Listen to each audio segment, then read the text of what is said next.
Hello everyone, pre matric education में आपका स्वागत है। कैसे हैं आप लोग? आशा करता हूं कि आप लोग ठीक होंगे। तो चलिए, आज मैं लेक्चर 2 लेके आया हूं ऑर्गेनिक केमिस्ट्री का।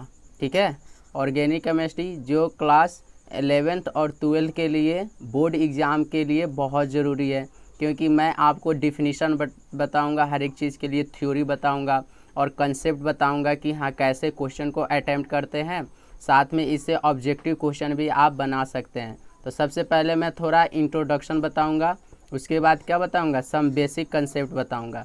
ठीक है, तो मैं आपको जीरो से हीरो लेवल तक पढ़ाऊंगा। जीरो से हीरो लेवल इट मीन्स आपको लो लेवल से हाई लेवल तक पढ़ाऊंगा। ठीक है, लो टू हाई लेवल, तो इसी को बोलते हैं जीरो से हीरो लेवल तक। तो लो से हाई लेवल तक पढ़ाऊंगा और टारगेट मेरा क्या रहेगा, जेई मेंस के लिए, आईआईटी के लिए और नीट के लिए और भी सारे जितने भी कम्पिटिटिव एग्ज़ाम होते हैं जिसमें ऑर्गेनिक केमिस्ट्री पूछे जाते हैं, तो ये सभी ऑर्गेनिक केमिस्ट्री के क्वेश्चन कैसे सोल्व करते हैं, बेसिक क्वेश्चन मैं आपको बताऊंगा, ताकि आप किसी भी कम्पिटिटिव एग्ज़ाम को क्लियर कर सकते हैं। और ऑर्गेनिक केमिस्ट्री पता ही है, केमिस्ट्री का 3 पार्ट होते हैं, वो मैं आपको बताऊंगा। ये केमिस्ट्री ऐसा चैप्टर होते हैं जिसमें आपके टाइम को क्या करता है, सेव करता है। आप आसानी से क्वेश्चन देखते ही आप बना देते हैं अगर आपको कंसेप्ट पता है तो। ठीक है, तो चलिए थोड़ा इंट्रोडक्शन बता देता हूँ।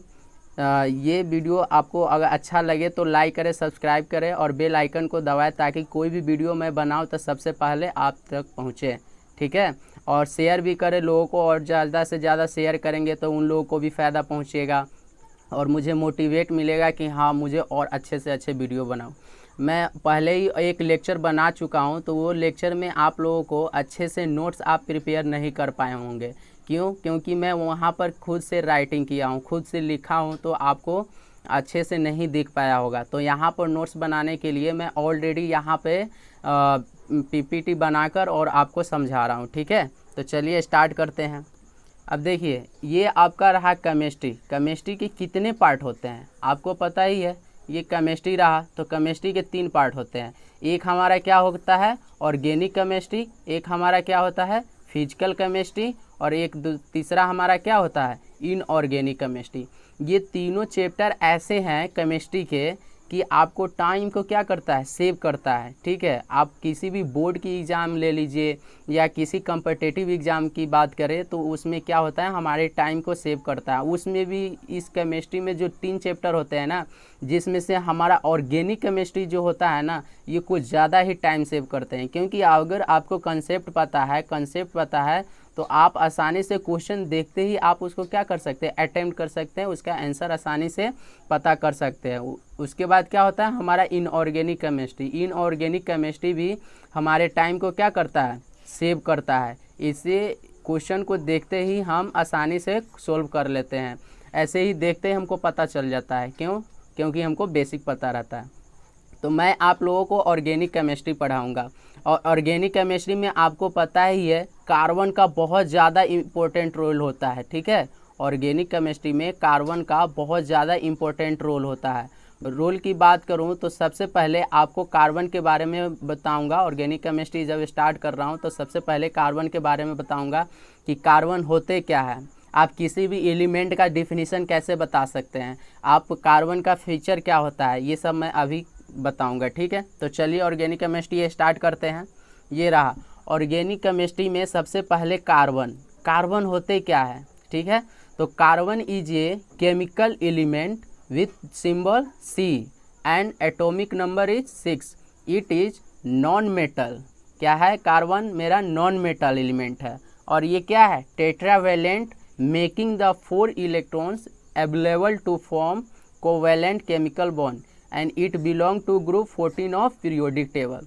तो ये तो आपका कार्बन का डिफिनीशन हो गया कि कार्बन क्या है, एक रासायनिक एलिमेंट है। ठीक है, जिसका सिंबल क्या होता है, यानी कि चिन्ह C होता है, और इसका एटॉमिक नंबर कितना होता है, 6 होता है। और ये कौन सा मेटल है, तो ये नॉन मेटल है। नॉन मेटल का मतलब समझ रहे हैं, नॉन मेटल उसे बोलते हैं जिसे हमारा करंट पास नहीं होता है। वो विद्युत का क्या होता है, कुचालक होता है, उसे इलेक्ट्रॉन पास नहीं होता है, जिसे हमारा करंट भी नहीं मिलता है, यानी कि ये विद्युत का कुचालक है। और ये वह टेट्रावेलेंट की बात करें तो ये कार्बन है। कार्बन का जब हम कॉन्फ़िगरेशन लिखते हैं, कॉन्फ़िगरेशन की बात करें, कॉन्फ़िगरेशन जब हम लिखते हैं ना कार्बन का, तो लास्ट में जो आउटर मोस्ट इलेक्ट्रॉन बच जाता है, आउटर मोस्ट इलेक्ट्रॉन जो बच जाता है, आउटर मोस्ट इलेक्ट्रॉन, यही हमारा क्या होता है, यही हमारा होता है वैलेंस इलेक्ट्रॉन। इसी वैलेंस इलेक्ट्रॉन को हम क्या बोल रहे हैं, टेट्रावैलेंस। इसमें कितने होते हैं, 4 होते हैं, 4 वैलेंस इलेक्ट्रॉन बच जाते हैं, ठीक है। तो इसी को हम क्या बोलते हैं, टेट्रावैलेंट। और ये 4 इलेक्ट्रॉन्स मिल करके हमको क्या बनाता है, कोवैलेंट बॉन्ड बनाता है, ठीक है। और ये किस ग्रुप का है, तो ये 14 ग्रुप ऑफ पीरियोडिक टेबल, ठीक है, 14 ग्रुप ऑफ पीरियोडिक टेबल है। तो ये तो मैं कार्बन का आपका डिफिनीसन बताया। अगर पीरियोडिक टेबल में किसी भी एलिमेंट का आपसे डिफिनीसन पूछे तो जहाँ जहाँ रेड है ना, वहाँ वहाँ पर उस सिंबल का क्या हो जाएगा, प्रॉपर्टीज हो जाएगा, ठीक है। जहाँ जहाँ रेड है, रेड कलर का, लाल कलर का, जहाँ जहाँ चिन्ह दिया हुआ है वहाँ वहाँ पर आप क्या कर सकते हैं, चेंज कर सकते हैं। जैसे मान लीजिए यहाँ सोडियम की बात करें तो कार्बन के जगह पर क्या हो जाएगा, सोडियम। सिंबल के जगह पर क्या हो जाएगा, यहाँ सी के जगह पर Na हो जाएगा। एटॉमिक नंबर क्या हो जाएगा सोडियम का, 23 होता है, ठीक है, सॉरी 11 होता है एटॉमिक नंबर। उसके बाद यहाँ पर कौन सा मेटल है, तो नॉन मेटल होता है। ये कितना, ये कौन सा बॉन्ड होता है, टेट्रावैलेंट या क्या, इसमें देखेंगे कि हाँ आउटर मोस्ट शेल में कितने इलेक्ट्रॉन बच जाते हैं तो वो आपको हो जाएगा, ठीक है। उसके बाद कोवैलेंट बॉन्ड होता है। और ये किस ग्रुप का है, तो यहाँ पर ग्रुप चेंज हो जाएगा, सोडियम का ग्रुप आ जाएगा, ठीक है। तो इस तरह किसी भी एलिमेंट का आप डिफिनीसन बता सकते हैं। अब चलिए नेक्स्ट क्या होता है, हाइड्रोकार्बन। हाइड्रोकार्बन होते क्या है, तो ये सिंपल इसका डिफिनीसन क्या होता है, it is the combination of carbon and hydrogen is called hydrocarbon.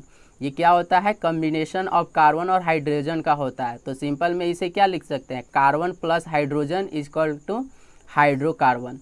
तो ये आप याद करके रखें, ये छोटा सा नन्हा सा आपका क्या है, डिफिनीसन है। आप इसे आसानी से याद करके रखेंगे और किसी भी एलिमेंट का आपसे डिफिनीसन पूछे तो आप आसानी से बता सकते हैं। चलिए नेक्स्ट चलते हैं। नेक्स्ट क्या है, अब देखिए आपको पता होगा क्लास 10th में आप पढ़े होंगे 10 ग्रुप पढ़े होंगे, यानी कि मीथेन, ठीक है। 10th में आप पढ़े होंगे मीथेन, एल्केन का ग्रुप का 10 पढ़े होंगे मीथेन। उसके बाद क्या बोलते थे, ईथेन, ठीक है। उसके बाद क्या होता है, प्रोपेन। उसके बाद क्या होता है, ब्यूटेन, ठीक है, ब्यूटेन। उसके बाद क्या होता है, पेंटेन, ठीक है। उसी तरह हेक्सेन होता है, ठीक है, हेक्सेन होता है। उसके बाद हेप्टेन होता है। उसके बाद क्या होता है, ऑक्टेन होता है। उसके बाद क्या होता है, नॉनेन होता है। उसके बाद क्या होता है, डेकेन होता है, ठीक है। तो इस तरह से आप 10 एलिमेंट पढ़े होंगे एल्केन ग्रुप का। तो उसी में से ये आपका क्या है, ये मीथेन है। और हम अभी बताए कि हाइड्रोकार्बन किसे बोलते हैं, तो कॉम्बिनेशन ऑफ कार्बन और हाइड्रोजन का। अब देखिए H4 है, आपको पता है कार्बन क्या होता है, टेट्रावैलेंट होता है, 4 इलेक्ट्रॉन होता है आउटर मोस्ट शेल में, ठीक है। तो ये हाइड्रोजन जो है ना 4, हर एक इलेक्ट्रॉन का ये पहचान है, हाइड्रोजन एक इलेक्ट्रॉन का काम करता है। तो यहाँ 4 हाइड्रोजन है तो 4 इलेक्ट्रॉन, यानी कि C, कार्बन क्या हो गया, टेट्रावैलेंट। कार्बन के पास 4 इलेक्ट्रॉन आउटर मोस्ट शेल में होते हैं, ठीक है। तो ये तो मीथेन ग्रुप की बात की है।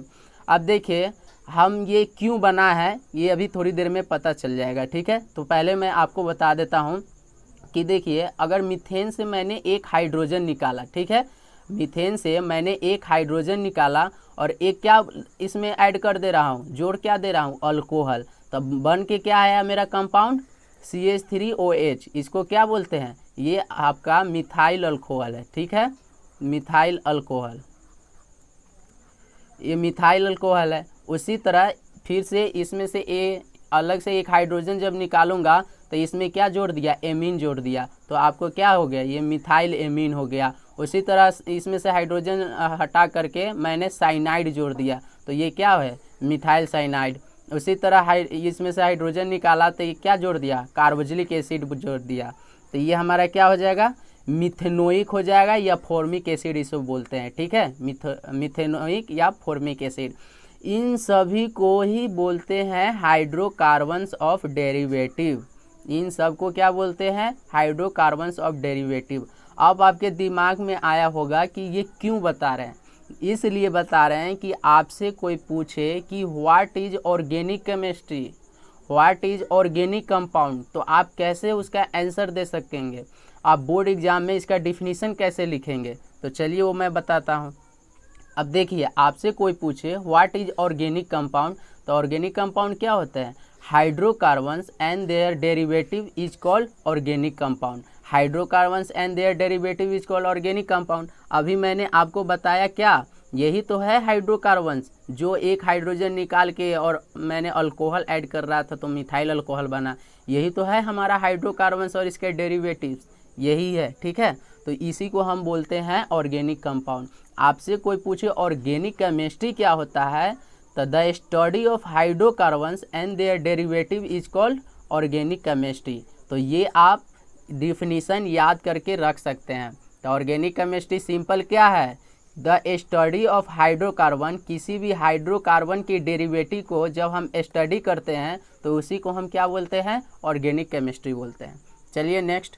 अब देखिए नेक्स्ट क्या है, फीचर्स ऑफ कार्बन। कार्बन का फीचर क्या है, तो अभी मैंने कार्बन का डिफिनीशन बताया था। तो कार्बन क्या होता है, टेट्रावैलेंसी। टेट्रावैलेंसी का मतलब आउटर मोस्ट में 4 इलेक्ट्रॉन। 4 इलेक्ट्रॉन का मतलब क्या होता है कि कार्बन हमारा 4 बॉन्ड बनाता है। ठीक है, कार्बन कितने बॉन्ड बनाते हैं, 4 बॉन्ड बनाते हैं, इसी को हम क्या बोलते हैं, टेट्रावैलेंसी। ठीक है, अब देखिए दूसरा इसका प्रॉपर्टीज क्या है, कैटेनेशन। कैटेनेशन क्या होता है, यानी कि self linking property of carbon atom is called catenation. यानी अपने आप में क्या हो, एक दूसरे से लिंक हो, एक ही कार्बन है तो अपने आप से लिंक होता है, उसी को हम क्या बोलते हैं, कैटेनेशन बोलते हैं। तो देखिए इसका एग्जाम्पल की बात करूं तो देखिए अपने आप से कनेक्टेड है। ठीक है, ये अपने आप से क्या है, एक दूसरे से कनेक्टेड है। क्या, कौन सा कनेक्टेड है, कार्बन। ये अपने आप से कहीं भी क्या होगा, कनेक्टेड हो जाएगा। ठीक है, तो इसी को हम बोलते हैं सेल्फ लिंकिंग। ठीक है, कहीं से भी ऐड हो जाएगा, तो ये आपका सेल्फ लिंकिंग हो गया, जिसको हम बोलते हैं कैटेनेशन। ठीक है, कहीं से भी एक दूसरे से लिंकिंग होता है, सिर्फ कार्बन से हो रहा है कि नहीं, सेल्फ लिंकिंग मतलब अपने आप से कनेक्ट हो रहा है कि नहीं, ये आपका क्या हो गया, कैटेनेशन का एग्जाम्पल हो गया। चलिए नेक्स्ट चलते हैं। अब देखिए यहाँ पर मैं बात कर रहा हूँ, इसका प्रॉपर्टीज क्या है, मल्टीपल बॉन्ड। मल्टीपल बॉन्ड का मतलब क्या होता है, सीसी क्या है, ये single bond. CC single bond को, ये सिंगल बॉन्ड हो गया। बीच में कितने बॉन्ड है, बीच में एक बॉन्ड है तो इसको सिंगल बॉन्ड बोलते हैं। सी डबल बॉन्ड, इसमें कितने बॉन्ड है, 2 बॉन्ड है तो इसको क्या बोलेंगे, डबल बॉन्ड। ठीक है, ये आपका डबल बॉन्ड हो गया। ठीक है, अब देखिए सी में 3 बॉन्ड आ गया। ठीक है, तो इसको क्या बोलेंगे, इसको बोलेंगे ट्रिपल बॉन्ड। ठीक है, ये आपका ट्रिपल बॉन्ड हो गया। इन सभी को ही हम क्या बोलते हैं, इन सभी को ही हम क्या बोलते हैं, मल्टीपल बॉन्ड। ठीक है, इन सभी को ही मल्टीपल बॉन्ड बोलते हैं। तो ये आप प्रॉपर्टीज़ याद करके रखें, जब भी आपको आएगा रिप्रेजेंटेशन ऑफ ऑर्गेनिक कंपाउंड को रिप्रेजेंट करने के लिए आएगा तो ये आपसे पूछा जाता है। ठीक है, तो ये याद करके रखें। अब देखिए नेक्स्ट क्या है, सेचुरेटेड ऑर्गेनिक कंपाउंड किसे कहते हैं, what is saturated organic compound. तो देखिए the organic compound containing only CC single bond are called organic compound. ठीक है, जो वैसा कंपाउंड जिसमें सिर्फ हमारा CC सिंगल बॉन्ड कनेक्टेड हो उसे हम क्या बोलते हैं, ऑर्गेनिक कंपाउंड कहते हैं। अब एग्जाम्पल की बात करूं तो देखिए एग्जाम्पल ले लीजिए, ये एग्जाम्पल है आपका CH। ठीक है सॉरी CH3, ये आपका क्या है, एग्जाम्पल है। देखिए मैं बता देता हूँ आपको, ये देखिए सभी से सिर्फ सिंगल बॉन्ड कनेक्टेड होगा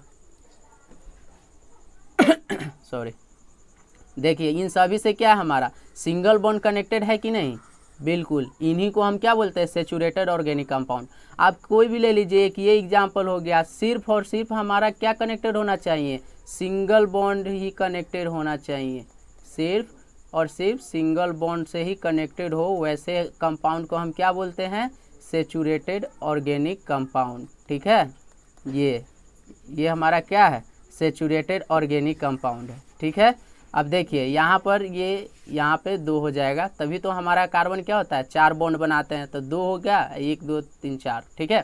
तो ये सभी से हमारा क्या है CC सिंगल बॉन्ड कनेक्टेड है ना, ये सभी हमारा CC सिंगल बॉन्ड कनेक्टेड है कि नहीं, तो ये हमारा क्या है, ये हमारा सैचुरेटेड ऑर्गेनिक कंपाउंड है। चलिए नेक्स्ट, अनसैचुरेटेड ऑर्गेनिक कंपाउंड क्या है। अब देखिए इसे क्वेश्चन क्या पूछे जाएंगे, तो कहेगा विच of the following represent saturated organic compound.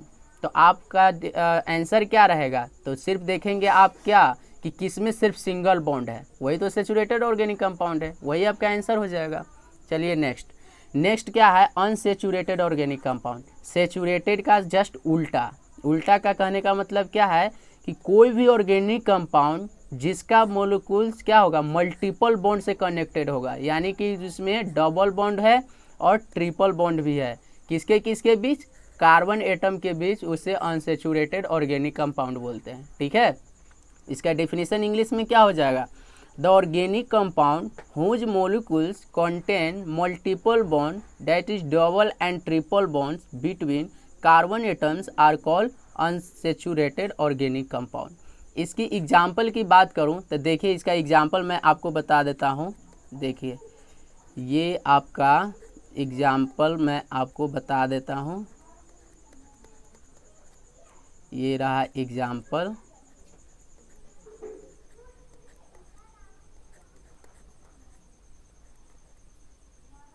अब देखिए ये आपका क्या है, ये आपका अनसैचुरेटेड ऑर्गेनिक कंपाउंड है। कैसे, क्योंकि देखिए यहाँ डबल बॉन्ड भी कनेक्टेड है, सिंगल बॉन्ड भी कनेक्टेड है, ट्रिपल बॉन्ड भी कनेक्टेड है। ऐसे कंपाउंड को हम क्या बोलेंगे, अनसैचुरेटेड ऑर्गेनिक कंपाउंड। आप कोई भी ले लीजिए, सिंपल में कोई भी ले लीजिए, या तो सिर्फ आपका क्या होगा डबल बॉन्ड भी कनेक्टेड हो सकता है, नहीं तो ये आपका क्या है अनसैचुरेटेड ऑर्गेनिक कंपाउंड। ये सब एग्जाम्पल क्या है अनसैचुरेटेड का। चलिए नेक्स्ट, अब देखिए कुछ मैं इम्पोर्टेंट पॉइंट बताऊंगा कि इम्पोर्टेंट पॉइंट कौन कौन से है। तो देखिए मैं स्टार्ट करता हूं पहले हाइड्रोजन से। पहले आपको मैं बता देता हूं, ये नहीं पहले ये बता देता हूँ हाइड्रोजन में कितने इलेक्ट्रॉन होते हैं, एक, ठीक है। हाइड्रोजन के आउटर में सेल में कितने इलेक्ट्रॉन, एक। इसी को हम क्या बोलते हैं सिंगल बॉन्ड, तो इसको क्या बोलेंगे मोनोवैलेंट, ठीक है, मोनोवैलेंट, ठीक है, ये मोनोवैलेंट है। अब कहिए मोनोवैलेंट कैसे हुआ, तो देखिए मैं आपको बताता हूँ। अगर 1 बॉन्ड रहता है ना तो उसको क्या बोलते हैं मोनो, ठीक है। अगर 2 रहता है तो उसको क्या बोलते हैं डाई, ठीक है। 3 रहेगा तो क्या बोलेंगे ट्राई, और 4 रहेगा तो क्या बोलेंगे टेट्रा। जैसे कार्बन में था 4 बॉन्ड था ना, तो इसीलिए टेट्रा बोल रहे थे। 5 रहेगा तो क्या बोलेंगे पेंटा, ये आप याद कर लीजिए, ठीक है। 6 रहेगा तो क्या लिखेंगे हेक्सा, ठीक है, हेक्सा। 7 रहेगा तो क्या लिखेंगे हेप्टा। 8 रहेगा तो क्या लिखेंगे ऑक्टा, ठीक है, ऑक्टा। और 9 रहेगा तो क्या लिखेंगे नौना, ठीक है। और 10 रहेगा तो डेका। ये आप याद कर लीजिए, ठीक है। ये अगर आप याद कर लेते हैं तो ये याद कर लेते हैं तो आपका जब नेक्स्ट लेक्चर में स्टार्ट करूँगा नोमेनक्लेचर, तो उसमें ये काम देगा आपको, ठीक है। तो 10 तक तो याद रहना ही चाहिए जो ऑर्गेनिक केमिस्ट्री पढ़ते हैं। तो देखिए एक बॉन्ड बनाया तो हम क्या बोले मोनोवैलेंट। अब देखिए कार्बन है, तो कार्बन कितने बॉन्ड बनाते हैं, तो बताया था आपको टेट्रावैलेंट होता है तो 4, तो इसको क्या बोलेंगे टेट्रावैलेंट, ठीक है। अब देखिए अब यहाँ पर किसकी बात करता हूँ नाइट्रोजन का। तो नाइट्रोजन कितने बॉन्ड बनाते हैं, नाइट्रोजन 3 बॉन्ड बनाते हैं, और एक हमारा क्या होता है लोन पेयर ऑफ इलेक्ट्रॉन होता है, तो इसको क्या बोलेंगे ट्राईवैलेंट। 3 बॉन्ड बनाते हैं तो ट्राई बोलते हैं ना, तो ट्राईवैलेंट विथ कितने लोन पेयर ऑफ इलेक्ट्रॉन है, एक है, तो यहाँ पर 1 लोन पेयर ऑफ इलेक्ट्रॉन लिखेंगे, ठीक है, पेयर ऑफ इलेक्ट्रॉन, ये हो गया। अब देखिए यहाँ पर आपसे पूछेगा फिर ऑक्सीजन का।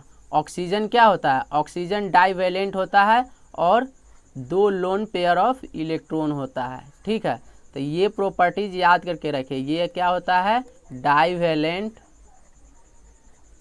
विथ कितना, 2 लोन पेयर ऑफ इलेक्ट्रॉन। ठीक है, ये तो ऑक्सीजन की बात हो गया। ठीक है, और आपसे पूछे हाइड्रोजन का, तो हाइड्रोजन में कितने होते हैं, हाइड्रोजन में 3 लोन पेयर ऑफ इलेक्ट्रॉन होते हैं। ठीक है, हाइड्रोजन का 3 लोन पेयर ऑफ इलेक्ट्रॉन और एक बॉन्ड रहता है, तो इसको क्या बोलेंगे, मोनोवैलेंट। मोनोवैलेंट विथ कितने लोन पेयर, 3 है, तो क्या होगा, THR, 3 loan pair of electron. अब देखिए हाइड्रोजन का मतलब समझ रहे हैं, हाइड्रोजन X का मतलब होता है फ्लोरीन, क्लोरीन, ब्रोमीन और आयोडीन। ठीक है, तो ये सब हो गया X के जगह पर। बात करूँ फ्लोरीन का, तो फ्लोरीन में क्या होगा, 3 लोन पेयर ऑफ इलेक्ट्रॉन। ठीक है, और एक सिंगल बॉन्ड। बात करूँ क्लोरीन का, तो क्लोरीन में भी 3 लोन पेयर ऑफ इलेक्ट्रॉन होगा। ठीक है, ये प्रॉपर्टीज याद करके रखिएगा। मैं इसलिए याद करवा रहा हूँ कि जो नेक्स्ट लेक्चर आएगा ना, इसकी बहुत ज़रूरत पड़ेगा। ठीक है, ब्रोमीन की बात करूँ तो ये इसमें भी क्या होते हैं, 3 लोन पेयर ऑफ इलेक्ट्रॉन होते हैं और एक सिंगल बॉन्ड। ठीक है, अब बात करें आयोडीन का, तो आयोडीन में भी कितने लोन पेयर होते हैं, 3 लोन पेयर ऑफ इलेक्ट्रॉन होते हैं। ठीक है, और एक सिंगल बॉन्ड।